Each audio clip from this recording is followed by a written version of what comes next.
It is game day.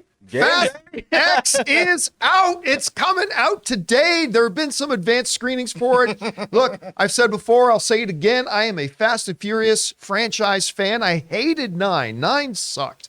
But I am a big fan of the franchise, and I think the trailers for Fast X look fantastic. Now, granted, the critic scores, we talked about this yesterday, the critic scores aren't great. They're not terrible either, but, they're not great, whatever.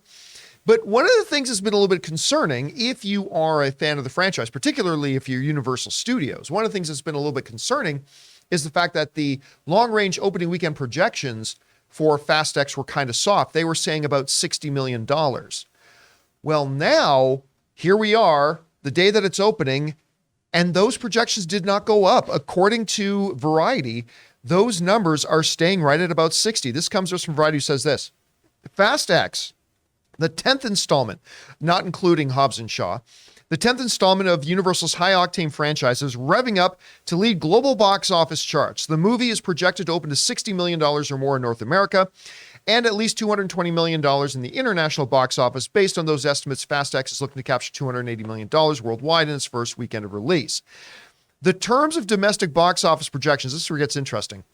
In terms of domestic box office projections, a soft start of around $60 million is below the latest entry, 2021's F9, The Fast Saga, which kicked off to $70 million and ended its theatrical run with $173 million.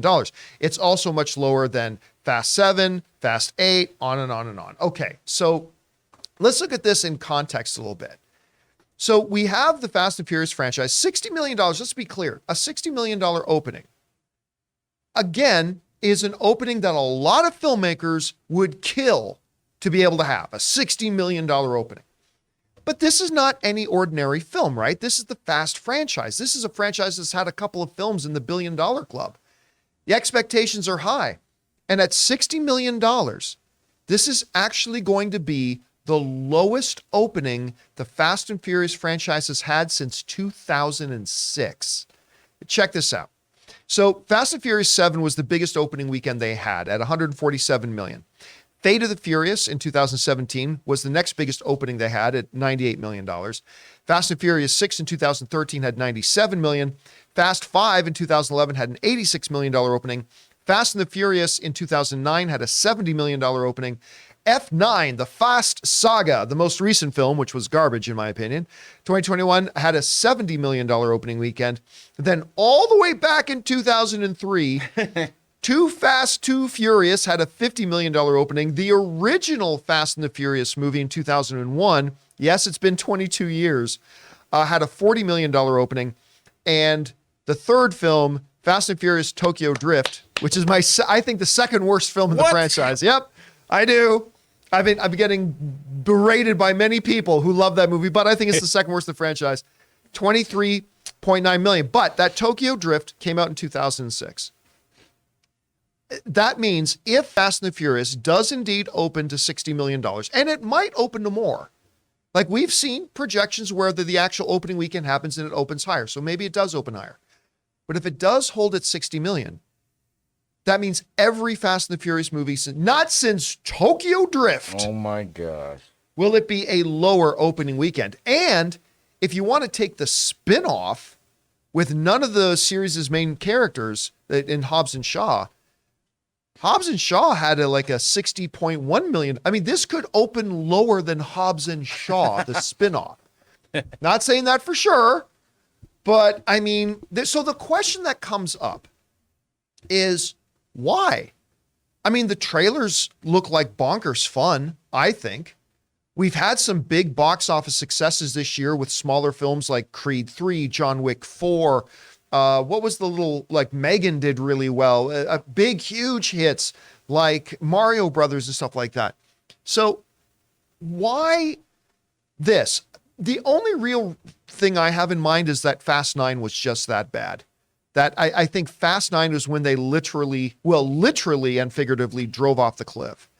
And maybe there are just a lot of people who are more hesitant to run out and give it a shot. I don't know, Ray, you got a thought as to why maybe this one's projected to open so low? It could be the because Fast 9 was also on HBO Max. Maybe people are just waiting for it to go streaming. It might be one of those cases, I think. I don't know. Why didn't people wait for streaming for Mario Brothers? I think it bothers me because knowing that it's the first movie out of 3, so you're not really getting possibly a finale on this one. I think that bothers me a little bit. Maybe out of 3. Maybe out of 3. Maybe that they announced that. Other than that, nothing's wrong with it. I mean, I agree. The trailers look bonkers.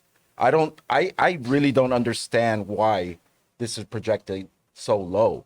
I mean, I thought you were going to say it's because of Tyrese. I mean, hey, me and Tyrese are good now. Just to be clear, I'll say it for you. Me and Tyrese are good now. Tyrese. Jonathan, you got a theory why this is projected so low? I have a few theories. Jonathan does not share mine and Ray's appraisal that the trailers for Fast 10 have been good. I didn't say they were good. Well, I think they're good. I think they're nuts. I think they're good. Guys, we want to take a second to thank a sponsor of this video, ExpressVPN. Guys, it is 2023, and online privacy and security has never been more important. You see, every device, phones, computers, tablets, has a unique IP address, which is like an internet phone number and reveals personal information about you. It's super simple for somebody online who knows what they're doing to find your IP address if you've ever clicked on a sketchy link or opened an email from somebody you don't know. Your IP address could become exposed. Now that's where ExpressVPN has your back. ExpressVPN is an app that hides your real IP address and replaces it with a dummy one, keeping you safe and private. And you don't have to be some kind of techie to use a VPN. Guys, it is so easy to use. Just download the ExpressVPN app on your phone or computer, tap one button to turn it on, and you're protected. And if you like your streaming entertainment, here's the coolest part. They let you choose what country you want your IP address to look like it's coming from. This is incredibly useful because services like Netflix and Disney Plus give you different shows depending on what country you're in. So secure your family's online activity and unlock tons of new shows by visiting expressvpn.com/Campea. Use my link and you can get 3 extra months free. That's expressvpn.com/Campea. Go to expressvpn.com/Campea to learn more. Anyway, guys, question is for you. What do you think about this? Fast X is projected to have the lowest opening weekend of any of the Fast and Furious movies since 2006 Tokyo Drift. Are you surprised by that? Are you not surprised? Do you think, hey, listen, the projections are way off. It's going to come in much bigger than that. Whatever you guys think, I know I don't care. I'm going to go see this movie anyway tonight. Whatever you think, jump down to the comment section below and let us know your thoughts. Hey guys, thanks for checking out our video. Make sure you like and subscribe to our channel here. And also, if you want to hear our full daily show, go and subscribe to our podcast, the John Campea Show podcast on Spotify, Apple Podcasts, or your favorite podcasting app of choice.